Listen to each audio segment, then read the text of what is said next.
Assalamualaikum warahmatullahi wabarakatuh. Kami akan menjelaskan tentang methane drainage for underground coal mines. Yang pertama itu gas metana. Gas metana batubara atau biasa disebut dengan CBM, singkatan dari coal bed methane, merupakan sumber energi yang relatif masih baru serta terjadi secara alamiah dalam proses pembentukan batubara atau qualification. Dalam kondisi terperangkap dan terserap atau teradsorpsi di dalam lapisan atau sim batubara. Sebagai zat berbentuk gas, metana tidak mudah terbakar, tetapi bila konsentrasinya sebesar 5-15% di udara, maka gas ini dapat terbakar. Adapun metana yang berbentuk cair tidak mudah terbakar kecuali juga diberi tekanan yang tinggi sebesar 4-5 atmosfer. Dalam pelaksanaan penambangan bawah tanah, gas metana dapat menimbulkan bencana besar, seperti ledakan. Kejadian ini selalu menimbulkan korban kerugian bagi perusahaan. Semakin dalam suatu penambangan, maka kondisi geologi akan semakin kompleks dari gas metana, yang mana mengindikasikan tingginya tekanan dan konsentrasi gas metana, tingginya tekanan dan rendahnya permeabilitas. Oleh sebab itu, sangat penting untuk memperhatikan emisi gas metana dalam penambangan bawah tanah sebelum melakukan eksploitasi, agar tingkat keamanan meningkat dan dapat menjamin berlangsungnya kegiatan penambangan. Berikutnya manfaat drainase gas metana. Ada 3 manfaat dari drainase metana ini, yaitu yang pertama meningkatkan keselamatan penambangan. Apabila konsentrasi gas metana rendah atau bahkan nihil, maka keamanan, kenyamanan, dan keselamatan para pekerja dapat terjamin. Kemudian manfaat yang kedua itu mengurangi emisi gas rumah kaca atau GRK. Jika gas metana langsung dilepaskan ke udara, maka bahayanya bagi atmosfer adalah memberikan efek pemanasan 21 kali lipat lebih parah dibandingkan dengan gas CO2. Kemudian manfaat yang ketiga itu menyediakan sumber energi dan bahan mentah yang bersih. Gas metana apabila dibakar kandungan CO2-nya lebih sedikit sehingga menjadi salah satu sumber energi bersih untuk alternatif di masa mendatang. Dua sumber utama metana adalah biogenik dan termogenik. Melalui percobaan laboratorium, menemukan bahwa jumlah metana biogenik berhubungan dengan suhu, pH, dan luas permukaan. Sementara metana termogenik terjadi ketika refleksi vitrinit batubara mencapai 0,5-0,6%, yaitu tinggi volatil bituminus. Kemudian bahaya gas metana. Yang pertama bagi kesehatan. Efek akut dari terpapar oleh gas metana adalah kekurangan oksigen, yaitu di bawah 16%. Masalah kesehatan yang ketimbul bila terpapar metana dalam konsentrasi tinggi seperti kekurangan oksigen atau asphyxia, napas menjadi cepat, denyut nadi meningkat, koordinasi otot menurun, emosi meningkat, mual, muntah, kehilangan kesadaran, gagal napas, dan kematian. Kemudian yang kedua yaitu bagi lingkungan. Pembangunan waduk di salah satu sisi dapat memberikan keuntungan bagi masyarakat sekitar. Selain menjadi salah satu alternatif mata pencaharian, waduk juga dapat dimanfaatkan sebagai pembangkit listrik tenaga air. Namun bak pisau bermata dua, waduk ternyata juga mampu menghasilkan gas metana yang berbahaya bagi bumi. Butuh peran masyarakat dan pemerintah dalam mengurangi risiko besarnya gas metana yang dilepaskan dari waduk tersebut. Berikut akan ditunjukkan betapa bahayanya ledakan gas metana apabila terkena percikan api.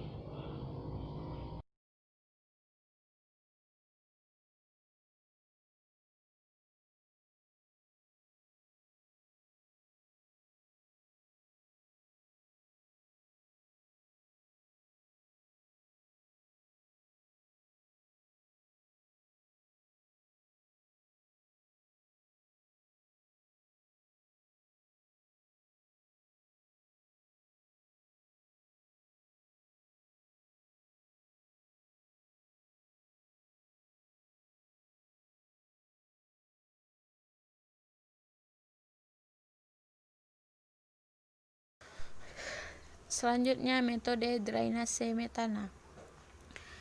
Emisi metana di tambang batubara bawah tanah menimbulkan ancaman besar bagi keselamatan dan produktivitas pertambangan.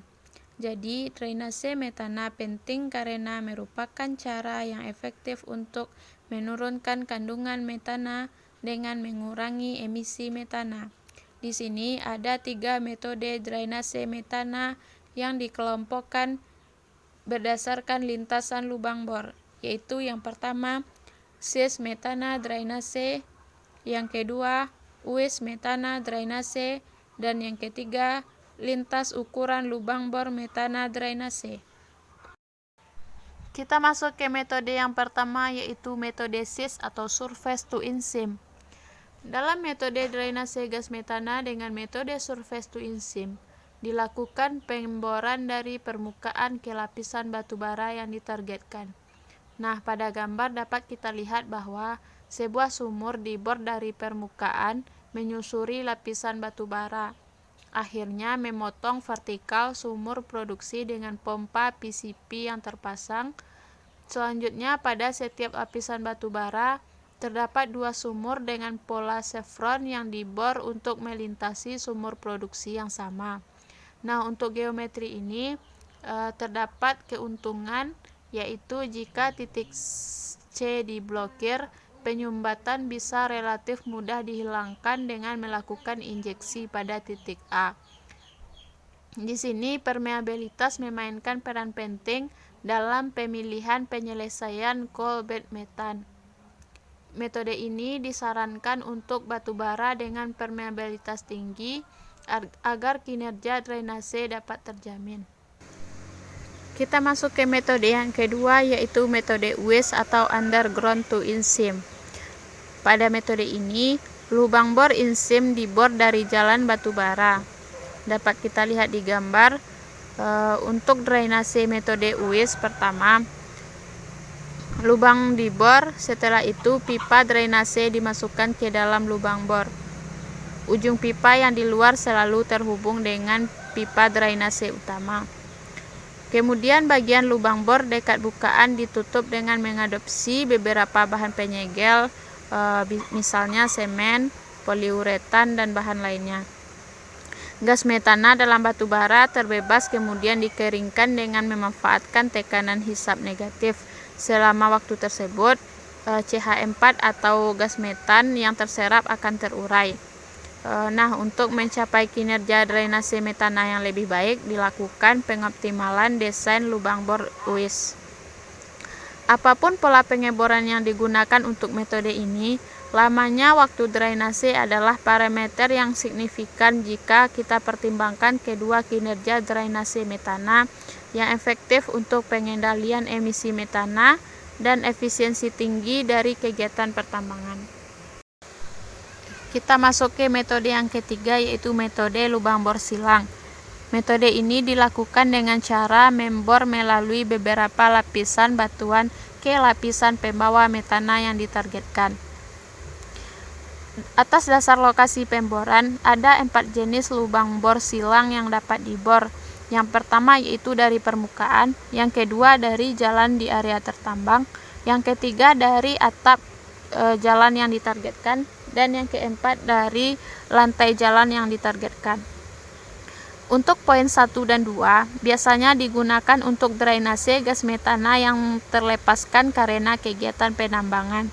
Sedangkan untuk poin 3 dan 4 untuk gas metana yang masih terperangkap pada lapisan batu bara. Lapisan batu bara seperti ini pada umumnya memiliki kandungan gas metana yang tinggi dan permeabilitas yang rendah, sehingga tidak cocok untuk dilakukan karena masalah keamanan dan keselamatan. Masing-masing dari ketiga metode ini memiliki kelebihan dan kekurangan. Untuk kelebihan, karena tingkat keamanannya yang tinggi dan kinerja drainase metana yang baik, metode drainase lubang bor diterapkan secara luas.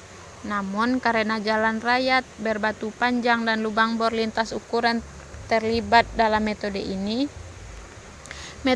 mungkin memakan waktu dan biaya yang mahal. Metode drainase metana SIS memiliki kelebihan dan kekurangan yang sama dengan metode drainase lubang bor ukuran silang. Sebaliknya, di drainase metana UIS, lubang bor in-seam dibor langsung dari jalur lintas batu bara. Dengan demikian, biaya dan waktu pemboran dari metode drainase ini berkurang. Namun, metode ini menimbulkan ancaman besar bagi keselamatan pekerja, terutama ketika lapisan batu bara memiliki tekanan in situ yang tinggi dan kandungan gas metan yang tinggi, karena pemboran lubang bor dilakukan di dalam lapisan batu bara.